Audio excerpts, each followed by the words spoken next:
Di balik setiap fakta ilmiah yang kita anggap biasa, ternyata ada sebuah perjalanan yang luar biasa loh, penuh perjuangan, pengujian, dan pengawasan yang super ketat. Nah, kali ini kita akan bongkar proses tersembunyi ini mulai dari sebuah ide di lab sampai jadi pengetahuan yang bisa kita percaya. Pernah kepikiran gak sih gimana ceritanya sebuah temuan di laboratorium bisa sampai masuk ke buku pelajaran kita? Atau bahkan jadi dasar sebuah kebijakan pemerintah? Ternyata prosesnya itu kayak saringan yang super ketat yang dirancang khusus untuk memisahkan mana temuan yang beneran emas dan mana yang bukan. Jawabannya, dari sebuah sistem yang namanya publikasi ilmiah. Anggap aja ini kayak corong raksasa yang udah bekerja selama ratusan tahun. Tugasnya menyaring ide-ide mentah, memvalidasi mana yang paling kuat, dan menyebarkannya ke seluruh dunia sebagai pengetahuan baru. Oke, sebelum kita menyelam lebih dalam, kita pahami dulu fondasinya ya. Kenapa sih para ilmuwan repot-repot membagikan hasil kerja keras mereka? Apa untungnya? Perjalanannya ini dimulai jauh banget loh, tahun 1665, dengan satu jurnal di London. Coba bayangin, dari yang tadinya cuma berupa kertas dengan distribusi terbatas, sekarang kita ada di era digital di mana pengetahuan bisa diakses seketika, dari mana saja di seluruh dunia. Ini benar-benar sebuah revolusi. Jadi, poin pentingnya di sini, ini bukan cuma soal berbagi. Buat peneliti, publikasi itu ibarat mata uang untuk karir mereka. Buat institusi, ini jadi tolak ukur reputasi. Dan yang paling penting, buat kita semua, masyarakat, ini adalah fondasi kemajuan dan kunci untuk memecahkan masalah-masalah nyata di dunia. Oke, sekarang kita bedah kendaraan utama dalam perjalanan ini, artikel ilmiah itu sendiri. Gimana sih sebuah penelitian itu disusun dan diceritakan? Hampir setiap artikel penelitian di dunia, nggak peduli bidangnya apa, itu pakai resep yang sama. Namanya struktur IMRD, Introduction, Methods, Results, and Discussion, atau pendahuluan, metode, hasil, dan pembahasan. Ini bukan sekedar format loh, tapi sebuah alur logika yang memastikan setiap penelitian itu transparan. Dan yang paling krusial, bisa diulang lagi oleh ilmuwan lain untuk dicek kebenarannya. Nah, sekarang kita sampai di bagian yang paling dramatis, yang paling menentukan dari seluruh perjalanan ini. Namanya proses penelaahan sejawat, atau bisa kita sebut juga medan pertempuran intelektual. Di medan pertempuran ini, ada 3 pemain utamanya. Pertama, ada si penulis yang membawa temuan barunya. Kedua, ada editor, si penjaga gerbang yang menentukan naskah ini layak maju atau enggak. Dan yang ketiga, para penelaah anonim, yaitu para ahli lain yang tugasnya memeriksa setiap detail penelitian dengan sangat teliti.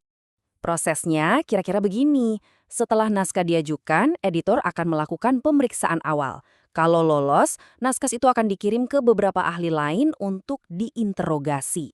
Nah, berdasarkan masukan dari para ahli ini, editor bakal ngasih vonis, diterima, perlu direvisi, atau ditolak. Proses yang super ketat inilah yang jadi jantungnya kendali mutu dalam sains. Untuk menjaga prosesnya seobjektif mungkin, seringkali identitasnya dirahasiakan.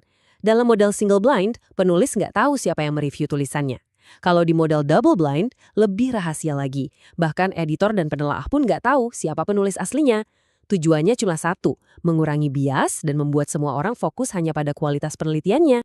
Sebuah sistem yang dibangun di atas kepercayaan tentu harus punya aturan main yang jelas kan? Yuk kita lihat aturan etika apa saja yang menjaga seluruh sistem ini supaya tetap bisa kita percaya. Pelanggaran etika yang paling fundamental ya jelas, plagiarisme. Ini bukan sekedar copy-paste loh, ini sama saja dengan mencuri kekayaan intelektual orang lain. Dan dampaknya bisa menghancurkan karir seorang peneliti. Tapi, dosa-dosa besar dalam sains itu bukan cuma plagiarisme. Ada fabrikasi, yaitu ngarang data dari nol. Ada falsifikasi, yaitu memanipulasi data yang ada biar hasilnya sesuai keinginan. Terus ada juga masalah kepenulisan, misalnya ghost authorship, di mana orang yang berkontribusi penting malah nggak dicantumin namanya. Semua ini adalah racun bagi kemajuan ilmu pengetahuan. Etika itu bukan cuma tanggung jawab penulis loh, ada juga sisi gelap di ekosistem ini. Gimana kalau jurnal yang seharusnya jadi juri atau wasit yang adil ternyata palsu? Nah, disinilah kita harus waspada sama yang namanya jurnal predator. Mereka ini memangsa para peneliti dengan janji publikasi super cepat dan proses review abal-abal. Tanda-tandanya bisa kita lihat, email spam yang agresif, janji review kilat, biaya yang nggak transparan. Jurnal-jurnal ini merusak integritas sains karena mereka menyebarkan penelitian berkualitas rendah cuma demi keuntungan. Oke, akhirnya setelah melewati semua rintangan Badi, sebuah naskah berhasil diterima. Pertanyaannya, gimana caranya naskah itu bisa sampai ke tangan kita, para pembaca? Pada dasarnya, ada dua model utama. Pertama, model langganan yang tradisional, di mana perpustakaan atau kita sebagai individu harus bayar untuk bisa membaca.